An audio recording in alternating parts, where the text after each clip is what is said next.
Assalamualaikum warahmatullahi wabarakatuh. Perkenalkan, nama saya Salsabila Putri Suhaimi dengan NPM 2408260183. Di sini saya akan membuat video semester antara di blok Basic Endocrine.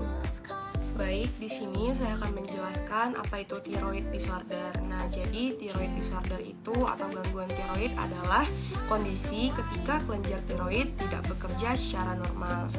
Nah, jadi kelenjar tiroid ini berada di depan bagian leher dan menghasilkan hormon tiroid yang berperan dalam mengatur metabolisme, energi, suhu tubuh, denyut jantung, dan berbagai fungsi tubuh.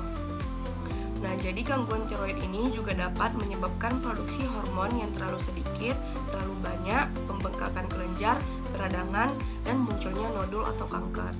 Baik, selanjutnya ada hipotiroid. Nah, jadi hipotiroid ini adalah kondisi ketika kelenjar tiroid menghasilkan hormon tiroid terlalu sedikit. Penyebabnya antara lain ada Hashimoto's thyroiditis, kekurangan yodium, operasi tiroid, dan obat-obatan tertentu.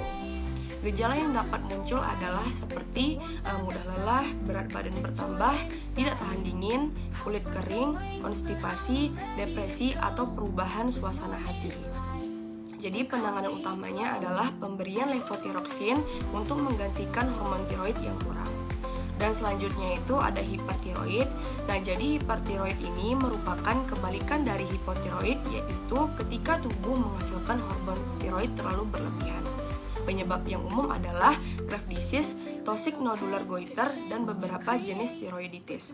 Gejalanya dapat berupa berat badan menurun, tidak tahan panas, jantung berdebar-debar, cemas, tremor, banyak berkeringat. Pengobatan yang dapat berupa obat anti-tiroid, beta blocker untuk mengontrol gejala, radioiodin, atau operasi tergantung penyebab dan kondisi pasien. Selanjutnya ada goiter. Goiter adalah pembesaran kelenjar tiroid. Goiter ini dapat terjadi karena kekurangan yodium, Hashimoto's disease, Graves' disease, ataupun nodul tiroid.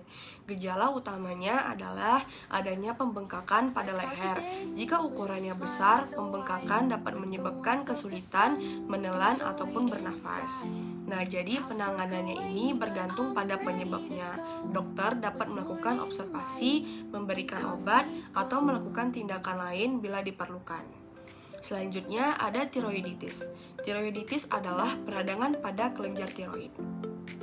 Beberapa jenisnya antara lain seperti ada Hashimoto's thyroiditis, ini peradangan kronis yang dapat menyebabkan hipotiroid.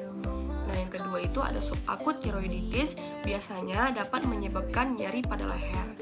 Selanjutnya ada postpartum tiroiditis, terjadi setelah melahirkan. Dan ada juga silent tiroiditis, ini peradangan yang biasanya tidak menimbulkan nyeri. Nah, jadi gejala dan fungsi tiroid ini dapat berbeda tergantung jenisnya. Pengobatan dapat berupa NSAID untuk nyeri, peradangan steroid untuk pada kondisi tertentu, dan perawatan suportif. Selanjutnya ada thyroid nodules. Nah, jadi thyroid nodules ini adalah benjolan yang terbentuk di dalam kelenjar tiroid. Sebagian besar nodul bersifat jinak, tetapi sebagian dapat berupa kanker. Nodul dapat disebabkan oleh kista, adenoma, ataupun tumor. Biasanya nodul tidak menimbulkan gejala, namun jika ukurannya besar dapat menyebabkan benjolan atau pembengkakan leher, suara serak, ataupun gangguan menelan. Nah, pemeriksaan dapat meliputi USG dan biopsi aspirasi jarum halus. Penanganannya tergantung pada hasil pemeriksaan, mulai dari observasi sampai operasi. Selanjutnya ada thyroid cancer. Kanker tiroid adalah pertumbuhan sel ganas pada kelenjar tiroid. Jenis utamanya meliputi ada papillary thyroid cancer, follicular, medullary, hingga anaplastik. Nah, jadi gejala yang perlu diperhatikan antara lain benjolan di leher, suara serak, dan kesulitan menelan. Baik, mungkin itu saja penjelasan mind map saya tentang thyroid disorder. Mungkin ada beberapa referensi yang saya dapatkan. Saya ucapkan terima kasih.